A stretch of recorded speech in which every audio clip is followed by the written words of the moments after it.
12 elephants walking through the brutal Kenyan heat for 21 hours straight. Through the savannah, through the dust, through the darkness. No one guided them, no one called them. They walked because somehow they knew that the woman who had saved their lives had just taken her last breath. Think about that for a moment. 12 wild elephants. Animals that weigh between 3 and 6 tons each. Animals that had not visited this woman's home in over 2 years. Animals that were 30 kilometers away, deep in the reserve, living their lives.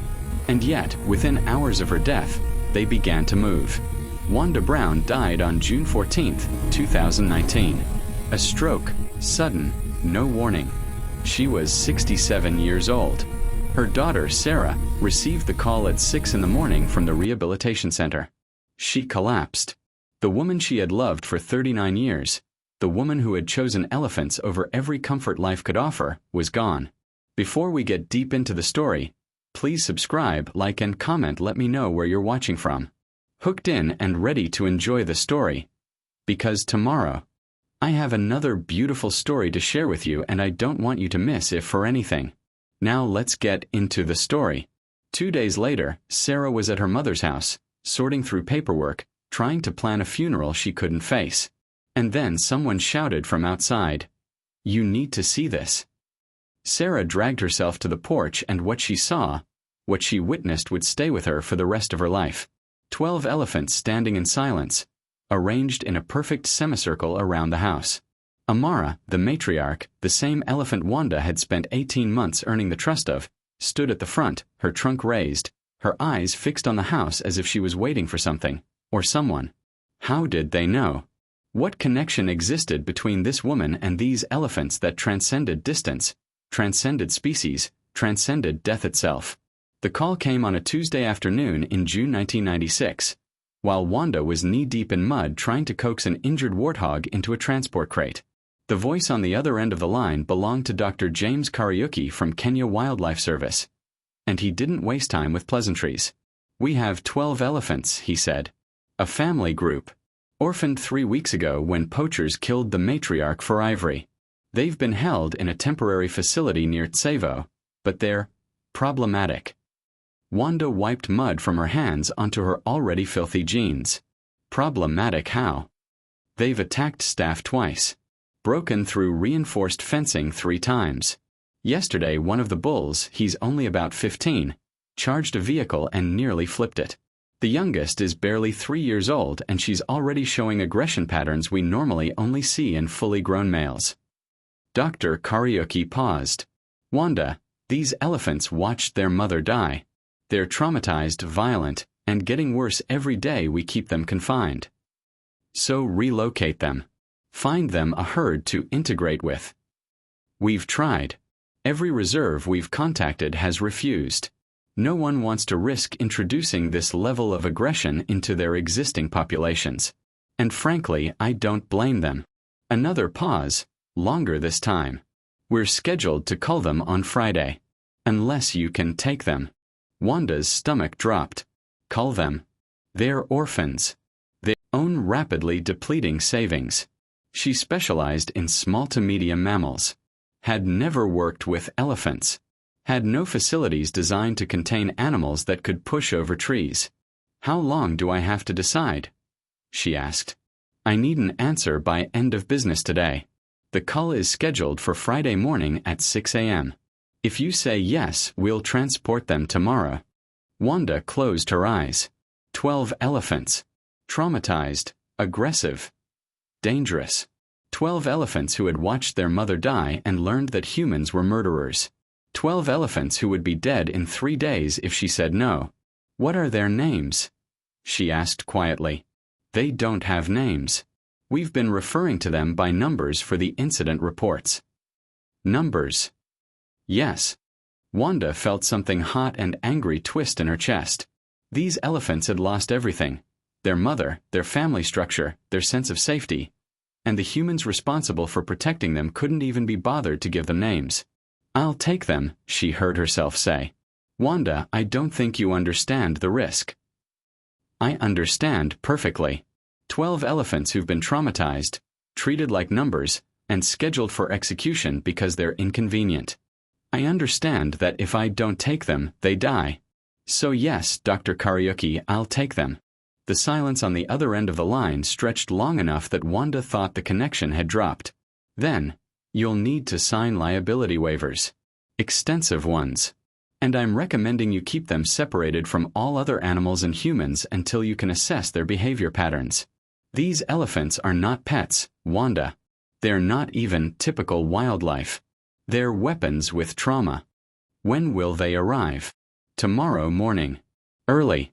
We'll bring sedatives and restraint equipment, but the effects will wear off during transport. Once they're off the trucks and in your enclosures. Dr. Kariuki trailed off. Just be careful. Please. Wanda hung up and stared at her small, inadequate rehabilitation center. She had less than 24 hours to prepare for 12 traumatized elephants. She had no experience with elephants. She had no proper facilities. She had no idea what she was doing. But she had something Dr. Kariuki and his wildlife service didn't seem to have: the absolute conviction that these animals deserved a chance to heal. She picked up the phone again and started calling volunteers. They'd need to build temporary enclosures by morning. Reinforce every fence on the property. Clear the north pasture. Stock up on food and water. And somehow, someway, Wanda would need to figure out how to reach 12 elephants who had every reason to never trust a human again. She worked through the night, her hands blistering from wielding fence posts, her mind racing through rehabilitation strategies she'd used with smaller animals. Would patience work with elephants? Would routine and predictability help them feel safe? Or was Dr. Kariuki right? Were these animals too damaged, too dangerous, too far gone? At 5:47 a.m., as the sun began to paint the Kenyan sky in shades of gold, Wanda stood at the gates of Mara West and watched 3 massive transport trucks rumble up the dirt road. Inside those trucks were 12 elephants who would either kill her or change her life forever. Possibly both.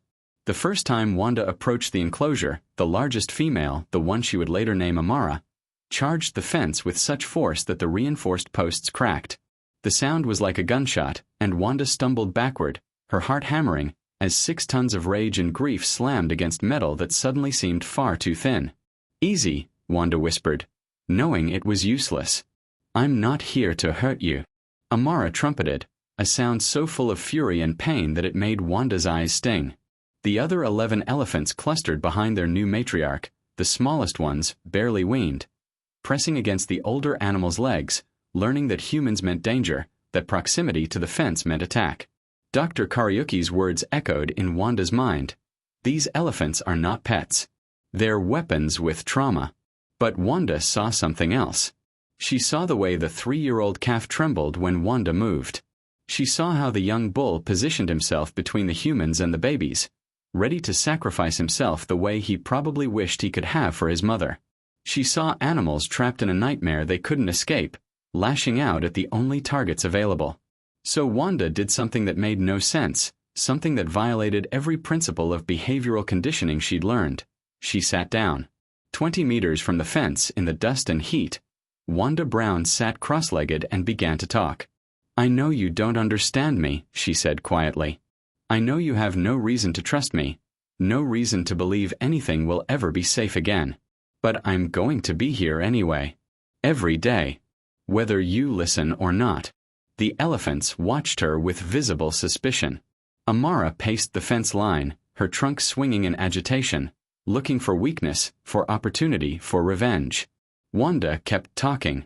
She talked about the weather, about the zebras in the south pasture, about her daughter Sarah who was studying veterinary medicine in Nairobi, about her late husband who had died 3 years earlier and how some days the grief still hit her like a physical blow. The elephants didn't respond, didn't soften, didn't show any sign they even registered her presence as anything other than a threat. After 2 hours, Wanda's voice was hoarse and her legs had gone numb. She stood slowly, every joint protesting, and walked back to the rehabilitation center without looking back. The next day, she returned. Sat in the same spot. Talked for 2 more hours. By the end of the first week, volunteers were questioning her methods. "Wanda, they're getting more aggressive, not less." Yesterday, Amara tried to gore one of the feeding staff through the fence. This isn't working. Give it time, Wanda said, with more confidence than she felt. By the end of the first month, even Wanda was starting to doubt. The elephants had learned the schedule of her visits and would position themselves at the fence in threatening formation before she even arrived. Once, Amara picked up a fallen branch with her trunk and hurled it at Wanda with frightening accuracy. It missed her head by inches. That night, Wanda sat in her office and stared at incident reports documenting each aggressive behavior, each charge, each trumpet of rage. 12 elephants, 5 weeks in her care, and they hated her as much as they had on day one. Maybe more. "What am I doing?" she whispered to the empty room. "Am I helping them or just torturing them with captivity?" The smart thing would be to call Dr. Kariuki, admit defeat, ask him to relocate the elephants to a facility with actual expertise. The kind thing might be to let them be culled rather than spend years confined and miserable in an enclosure they couldn't escape. But Wanda thought about the 3-year-old calf who still trembled but no longer screamed when humans approached. She thought about how the young bull's aggressive charges had become more performative than genuine, designed to scare rather than injure. She thought about the way Amara watched her during the daily talks, those intelligent eyes tracking every movement, analyzing, calculating, learning that this human, at least, didn't hurt them. The next morning, Wanda returned to her spot by the fence. 3 months became 6. 6 months became a year. Her volunteers thought she was crazy. Her funding was running out. The elephants showed no signs of softening. But Wanda kept talking. About her childhood in Nairobi. About her fears and hopes. About her belief that trauma didn't have to be permanent, that trust could be rebuilt, that healing took time measured in patience rather than progress. By month 14, something shifted. Amara stopped charging when Wanda arrived. The positioning at the fence became less aggressive, more curious. The youngest elephants sometimes ventured closer while Wanda talked, quickly retreating when the older ones rumbled warnings. Month 16, Wanda brought a chair. The elephants didn't react to the change. Month 17, she started bringing a book and reading aloud, wildlife biology texts at first, then poetry, then whatever she felt like sharing that day. And on a morning in month 18, as Wanda sat reading about elephant social structures, Amara did something impossible. She walked to the fence, not charging, not threatening, and extended her trunk through the bars. The trunk hovered in the air between them. Not quite reaching. Not quite retreating. An offering. A question. Wanda's hands shook as she slowly stood. She took 3 steps forward, closing the distance Amara had left between them. The matriarch's trunk was massive this close, scarred from her years in the wild, powerful enough to crush Wanda's skull with a casual squeeze. Wanda raised her hand and let the trunk touch her palm. The contact lasted maybe 3 seconds before Amara pulled back. But in those 3 seconds, something fundamental changed. The elephant who had spent 18 months learning to hate humans a little less had chosen, finally, to trust one. Wanda sat back down in her chair, tears streaming down her face, and continued reading aloud while 12 elephants listened in silence. It happened on a Thursday morning in December, 18 months and 4 days after the elephants arrived at Mara West. Wanda was reading from a collection of Mary Oliver poems, her voice rhythmic and steady in the early heat, when Amara approached the fence with that same deliberate walk she'd used weeks earlier. But this time, the trunk didn't stop at Wanda's hand. Amara's trunk moved higher, extending through the reinforced bars with surprising gentleness, reaching toward Wanda's face. The tip, that extraordinarily sensitive appendage capable of picking up a single blade of grass or uprooting a tree, hovered inches from Wanda's cheek. Every instinct screamed at Wanda to step back, to maintain safe distance from an animal that could kill her with casual ease. But she'd spent 18 months earning this moment. She wasn't going to waste it on fear. Wanda held perfectly still as Amara's trunk touched her face. The elephant explored with delicate precision, tracing the curve of Wanda's cheekbone, investigating the texture of her skin, memorizing through touch what 18 months of watching had taught through sight. The trunk moved to Wanda's hair, lifted a strand, tested it gently before releasing it. Then Amara did something that would stay with Wanda forever. The matriarch's trunk came to rest against Wanda's forehead and simply pressed there. Firm, warm, deliberate. Not aggressive. Not threatening. Connection. I know, Wanda whispered, her voice breaking. I know what they did to you. I know you have every reason to hate all of us. But I'm not them, Amara. I'm not them. The trunk pressed a moment longer, then withdrew. Amara stepped back from the fence, and for the first time since arriving at Mara West, the rumble that emerged from her chest wasn't aggression or warning. It was communication. The low-frequency sound elephants used to speak to family. Within days, the change rippled through the entire herd. The young bull, Wanda had named him Jabari, began approaching the fence during feeding times without the performative charges. The 3-year-old, now called Nia, would watch Wanda with open curiosity rather than cowering behind the older elephants. By the second month after the touch, Wanda could enter the outer sections of the enclosure while the elephants remained calm. They'd watch her movements, trunks raised to scent her, but the panic that had defined their first year was gone. The third month brought something unexpected. One of the younger females, Zara, began mimicking the sounds Wanda made. Not words. Elephants couldn't reproduce human speech, but the rhythm and cadence of Wanda's voice when she read aloud. The elephant would stand at the fence after Wanda left and produce these strange, rumbling vocalizations that almost sounded like attempted conversation. She's trying to talk to you, one of the volunteers observed, wonder in her voice. She's trying to talk the way you talk to them. Wanda increased her visits to twice daily. Morning sessions remained the reading and one-sided conversation that had become routine. Evening sessions, she simply sat in silence, allowing the elephants to approach or ignore her as they chose. More often than not, they approached. Amara would stand closest, her massive body creating a wall between Wanda and the rest of the herd. Protection now instead of threat. The younger elephants would venture near under Amara's watchful eye, extending their trunks to touch Wanda's clothes, her shoes, her hands, learning that this human was safe, that not all humans brought death. 6 months after that first facial touch, Dr. Kariuki visited to assess the herd's progress. He stood at the fence, watching in silence as Wanda sat among the elephants. Not touching them, not crowding them, just existing in their space while they grazed and socialized around her. "This is impossible," he said finally. "These were the most aggressive elephants I've ever encountered. They should never have been able to rehabilitate. They were traumatized," Wanda corrected quietly. "Not aggressive. There's a difference. What you've done here, Wanda, this changes everything we thought we knew about elephant rehabilitation. The timeline alone, 18 months of zero progress and then this." He shook his head. "How did you know it would work?" "I didn't." Wanda watched Amara guide the youngest elephants toward the water trough with gentle trunk nudges. "I just knew that giving up on them wasn't an option." Dr. Kariuki pulled a folder from his bag. "I have release papers here.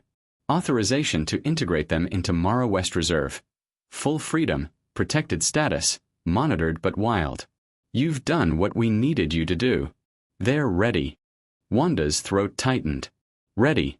After 18 months of patient presence, of one-sided conversations, of refusing to give up even when progress seemed impossible. The elephants were ready to be wild again, which meant letting them go. "When?" she managed to ask. "Whenever you think they can handle it. Next week. Next month. It's your call." Wanda looked at the 12 elephants who had taught her that trust could be rebuilt, that trauma didn't have to be permanent, that patience measured in months and years could heal wounds that seemed fatal. "Next month," she said. "I want 1 more month." Because saying goodbye to family, even wild family who belonged in the bush, required time she hadn't known she'd need. Amara rumbled from across the enclosure, and Wanda could have sworn the sound contained understanding. 1 more month. Then freedom. Then the bittersweet knowledge that saving them had always meant losing them. The gates opened on a January morning in 1998, 21 months after 12 traumatized elephants had arrived in transport trucks. Wanda stood beside the enclosure's entrance, her hand on the release mechanism, her heart hammering against her ribs. Amara was the first to approach the open gate. She stopped at the threshold, trunk raised, testing the air beyond the fence that had contained her for nearly 2 years. The rest of the herd gathered behind her, waiting for their matriarch's signal. "It's okay," Wanda said softly. Go. You're free. Amara turned to look at Wanda one final time. The trunk extended, not quite reaching, but the gesture was clear. Acknowledgement. Perhaps even gratitude in whatever way elephants understood such things. Then the matriarch walked through the gate, and 11 elephants followed.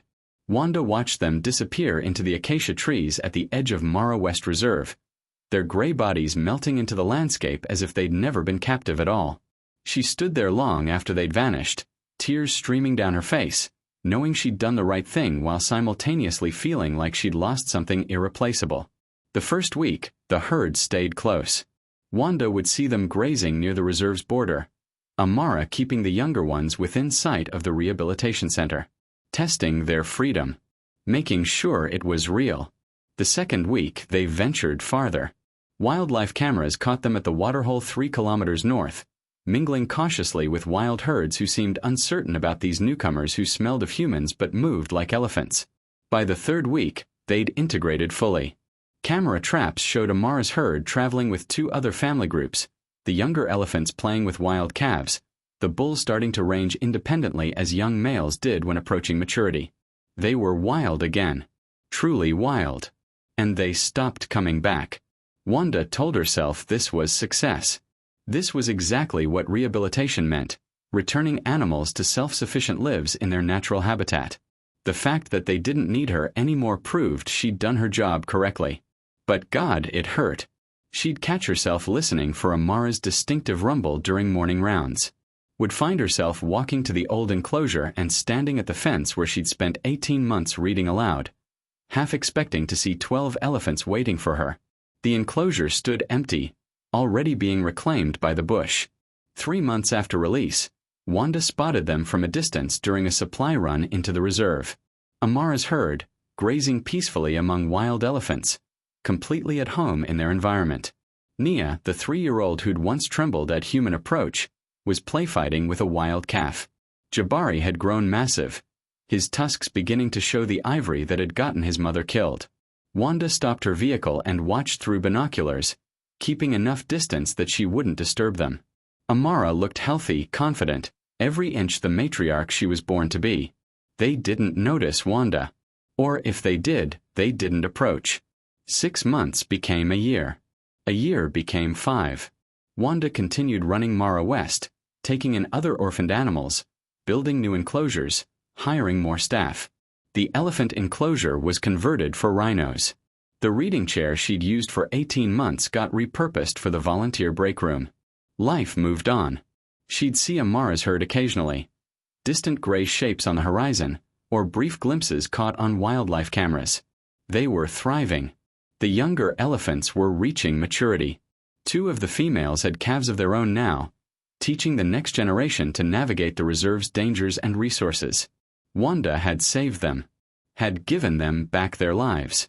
And in return, they'd given her 18 months of purpose and 23 years of wondering if they remembered her at all. Sarah visited from Nairobi during year 7. They stood on the rehabilitation center's porch, watching sunset paint the savannah in gold and orange, when Sarah asked the question Wanda had been avoiding. Do you regret it? All that time, all that effort, and they don't even visit anymore. Wanda was quiet for a long moment. I regret that I miss them, she said finally. I don't regret saving them. They don't owe me visits or gratitude or continued relationship. I gave them freedom. What they do with it is their choice. But you wish they'd choose to come back, even once. Every single day. Sarah put her arm around her mother's shoulders. Maybe they do remember. Maybe they just show it differently than we expect. Wanda smiled, though it didn't quite reach her eyes. Maybe. The years continued their march. 10 years. 15. 20. Wanda turned 60, then 65. Her hair went completely gray. Her knees started giving her trouble on the morning rounds. The rehabilitation center expanded, its reputation growing, but those 12 elephants, her first impossible success, remained the one she thought about most. 23 years after their release, Wanda still listened for Amara's rumble in the morning. The enclosure where she'd spent 18 months earning their trust was barely visible anymore. overtaken by elephant grass and whistling thorns. But sometimes Wanda would walk there anyway, would stand in the spot where she'd sat reading poetry to elephants who hated her, and she'd wonder if they ever thought about the human who refused to give up on them. She'd never know the answer. That was the price of setting them free, losing the right to their stories, their memories, their continued presence in her life. But on June 14, 2019, Wanda would discover that elephants remembered more than she'd ever dared to hope. Wanda died at 3:17 a.m. on June 14, 2019, in her sleep. The stroke was massive and instantaneous. The doctor would later tell Sarah that her mother felt no pain, was likely unconscious before her heart stopped beating. Small comfort for a daughter who'd spoken to her mother just 12 hours earlier, who'd promised to visit next weekend, who'd said, "I love you," but hadn't known it would be the last time. The rehabilitation center's night manager found Wanda at 6:30 a.m. when she didn't appear for morning rounds. By 7 o'clock, Sarah was on the phone receiving news that would shatter her world. By 9 o'clock, she was in her car driving the 3 hours from Nairobi, her hands shaking on the steering wheel, her mind unable to process that her mother, force of nature Wanda Brown, who'd never met an animal she couldn't save, was gone. What Sarah didn't know, what no one would understand until much later, was that 30 kilometers away in the deep bush of Mara West Reserve, 12 elephants had already responded to Wanda's death. The wildlife cameras captured it. At 3:34 a.m., 17 minutes after Wanda's heart stopped, Amara raised her head from grazing and went completely still. The footage showed her trunk lifting, testing the air, her massive ears spreading wide as if listening for something humans couldn't hear. At 3:41 a.m., she began to walk. Not the random wandering of grazing. Not the purposeful but unhurried movement of elephants traveling between water sources. This was deliberate, driven, urgent. Amara moved in a straight line toward the southwest, and 11 elephants fell into formation behind her without hesitation. They walked through the darkest hours of morning, their massive bodies moving in perfect synchronization. Past water holes where they'd normally stop to drink. Past grazing areas where they should have paused to feed. Through territories held by other elephant herds who watched their passage with what the researchers studying the footage would later describe as respectful distance. By dawn, they'd covered 8 kilometers. The morning heat began to build, the kind of brutal temperature that drove most elephants to shade and water. Amara didn't stop. The herd didn't stop. They walked through the climbing sun, through heat that registered 38 degrees Celsius by noon, through terrain they'd avoided for years, straight toward Mara West Rehabilitation Center. Sarah arrived at 12:45 p.m., 9.5 hours after her mother's death. The center was full of mourners already. Staff members who'd worked with Wanda for decades, volunteers who'd been trained by her, local community members who'd known her as the crazy woman who talked to elephants. The house was too full of grief and casseroles and people saying things that were meant to comfort but only made the absence more real. Sarah stood in her mother's bedroom, looking at the reading glasses on the nightstand, the half-finished cup of tea, the book spine up on the pillow, a collection of Mary Oliver poems. The same poet Wanda had been reading 21 years ago when Amara first touched her face. Ms. Sarah. One of the staff members appeared in the doorway. The funeral home is here. They need to know about arrangements. Sarah nodded numbly. Arrangements. As if you could arrange anything about death, could organize the chaos of loss into neat schedules and decisions. She spent the afternoon making choices about flowers and caskets and burial plots. Evening came. The house slowly emptied as mourners returned to their own homes, their own lives that would continue despite Wanda being gone. By nightfall, Sarah was alone with her mother's body and a silence that felt suffocating. She tried to sleep in the guest room but gave up at 2 a.m., made tea she didn't drink. Stood at the kitchen window watching darkness and trying to understand how the world could just continue spinning when Wanda Brown was no longer in it. 30 kilometers away, 12 elephants walked through their second night.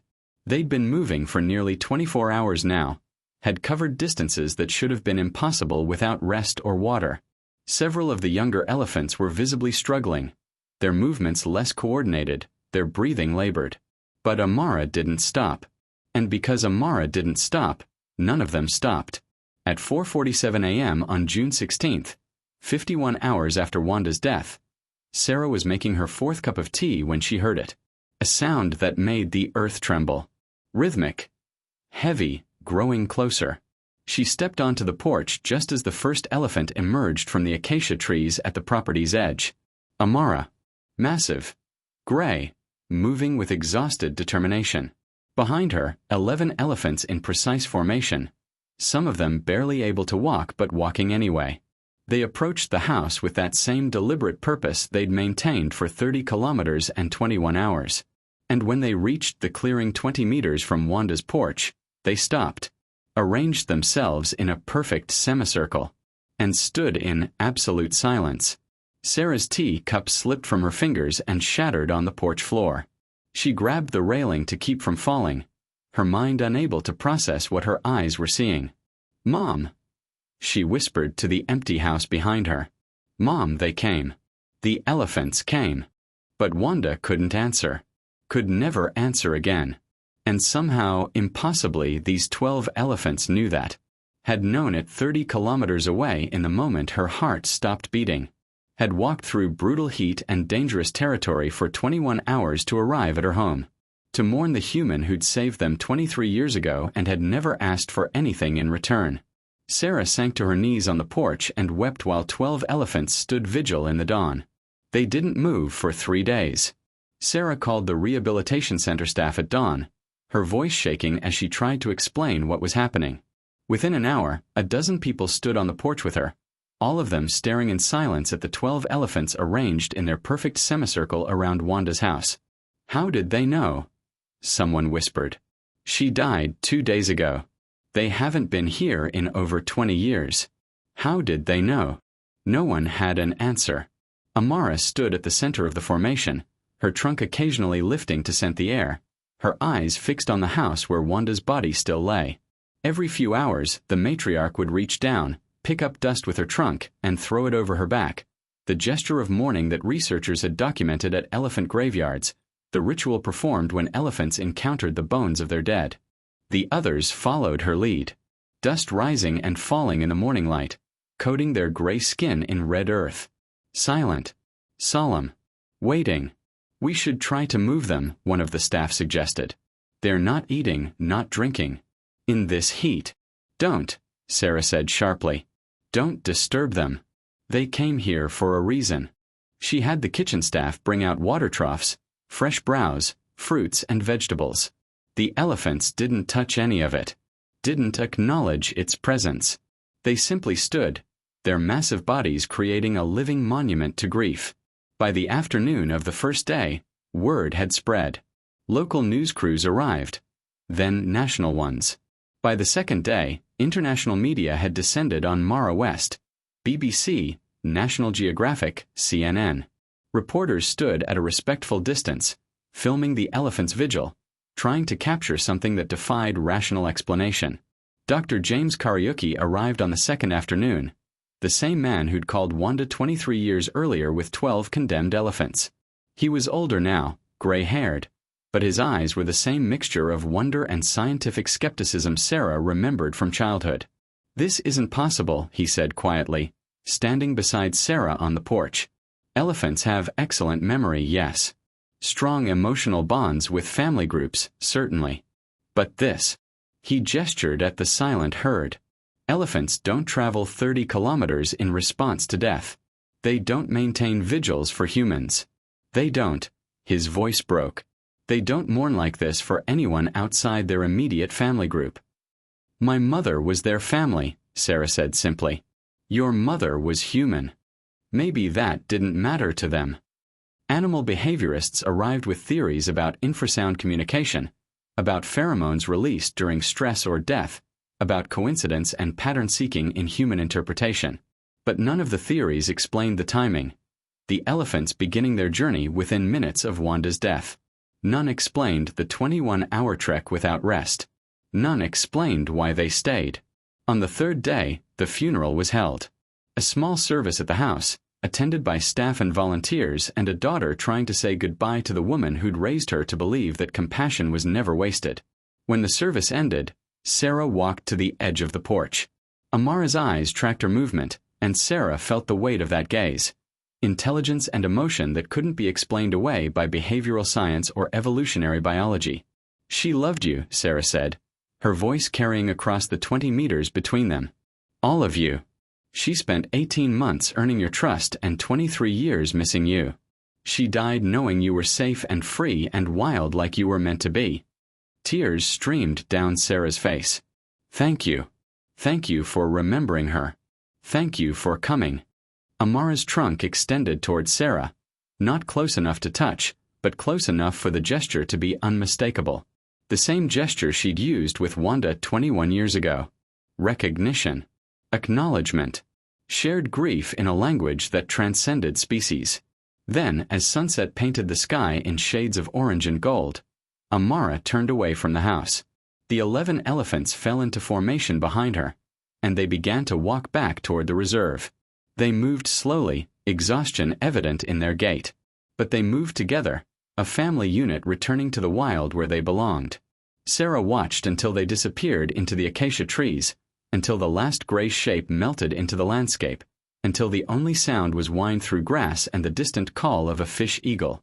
The rehabilitation center staff began cleaning up the untouched food and water. The media crews packed their equipment, already composing stories about the inexplicable bond between a woman and 12 elephants. The scientists returned to their labs to write papers that would debate the validity of animal emotion and memory for years. But Sarah stood on the porch alone, her mother's Mary Oliver poetry collection pressed against her chest, and understood something the scientists might never accept. Love transcended death. Memory transcended distance. And some bonds, once forged, never truly broke, even when one half of that bond was human and the other half was wild. The elephants had said goodbye in the only way they knew how. They'd walked 30 kilometers and stood vigil for 3 days, refusing food and water, performing rituals of mourning that science insisted they shouldn't perform for humans. They'd done it anyway. Because Wanda Brown had spent 18 months refusing to give up on them. Had seen them not as dangerous animals or statistics or problems to be solved, but as traumatized individuals worthy of patience and love. And elephants, it turned out, never forgot. Sarah heard the rumble at 4:47 a.m. on June 14, 2020, exactly 1 year after her mother's death. She'd been awake already, unable to sleep on the anniversary, sitting in the same kitchen where she'd made tea while 12 elephants walked through the night toward her. When the earth began to tremble with familiar footfalls, she thought at first she was imagining it, grief manifesting as memory, her mind replaying last year's impossible vigil. But when she stepped onto the porch, they were there. 12 elephants emerging from the acacia trees in perfect formation. Amara leading. The others following in age order. Approaching the house with that same deliberate purpose, that same solemn march. They arranged themselves in the semicircle. They stood in absolute silence. And for 3 days, they refused to leave. They came back, Sarah whispered into her phone to Dr. Kariuki. They came back on the exact anniversary. The silence on the other end stretched long enough that Sarah thought the connection had dropped. Then, Sarah, that's not possible. Elephants don't observe anniversaries. They don't track human calendar dates. This has to be coincidence. But it happened again in 2021, and 2022, and 2023.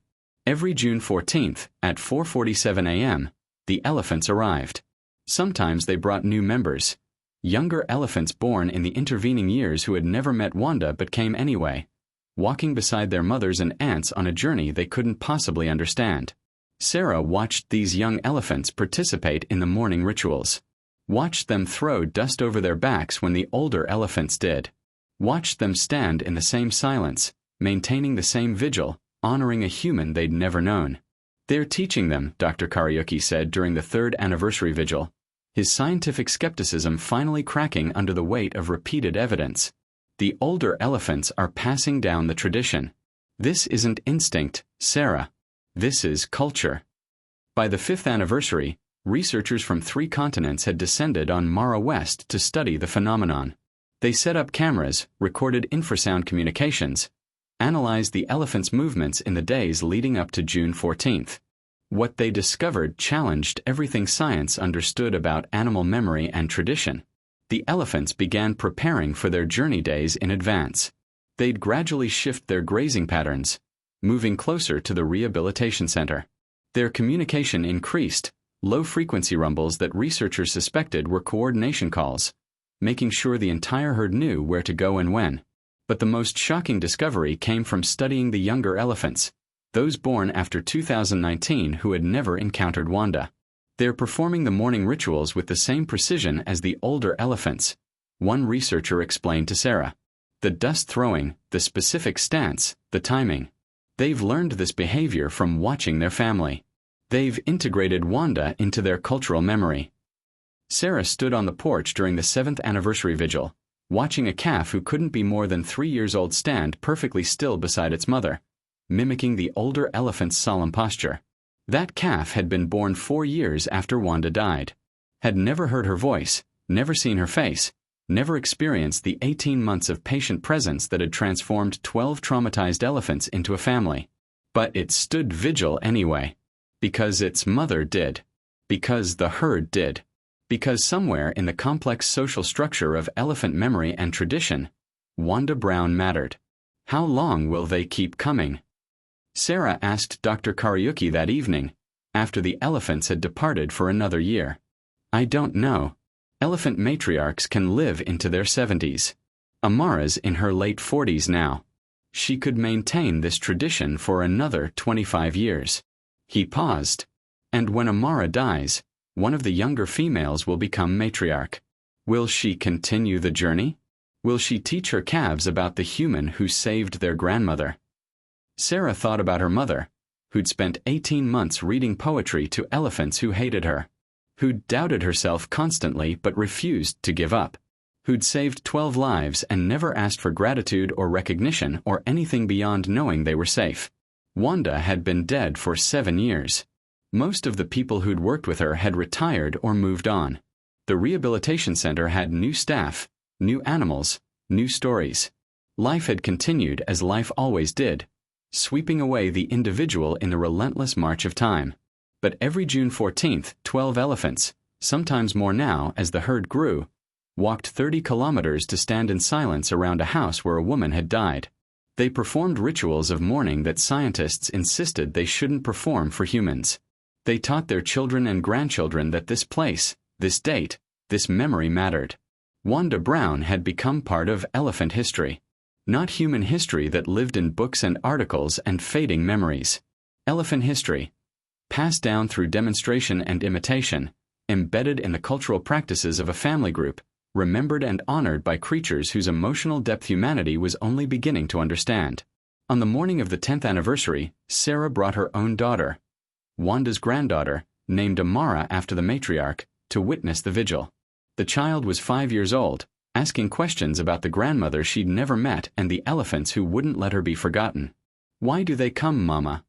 Young Amara asked, watching the silent herd with wide eyes. Because your grandmother loved them, Sarah said simply. And they loved her back. And love doesn't end just because someone dies. Even elephant love. Especially elephant love. The matriarch Amara, now 53 years old, her tusks magnificent, her body bearing the scars of 3 decades in the wild, stood at the center of the formation. She threw dust over her back, and 12 elephants did the same. Dust rising and falling in the morning light, coating gray skin in red earth. A ritual of remembrance. A tradition of grief. A promise that some bonds transcend death, transcend species, transcend every limitation humanity tried to place on the emotional lives of animals. And as long as these elephants lived, as long as they taught their children and their children's children about the journey to make every June 14th, Wanda Brown would never truly die. She'd become legend. She'd become tradition. She'd become the human who proved that compassion creates echoes that ripple through generations, that patience can heal wounds science deemed permanent, that love, in whatever form it takes, is the most powerful force in nature. The elephants stood vigil for 3 days, as they always did. Then they walked back to the wild, as they always would. And Sarah knew with absolute certainty that they'd return next year. And the year after that. And the year after that. Because some stories are too important to let die. Some bonds too sacred to forget. And Wanda Brown's legacy would live as long as elephants remembered. Which, as it turned out, was forever. We appreciate you seeing the entire story. You will definitely enjoy the following story if you like this one. As you may imagine, it's more bizarre and fascinating. To view the next one, click on the image that is currently displayed on the screen.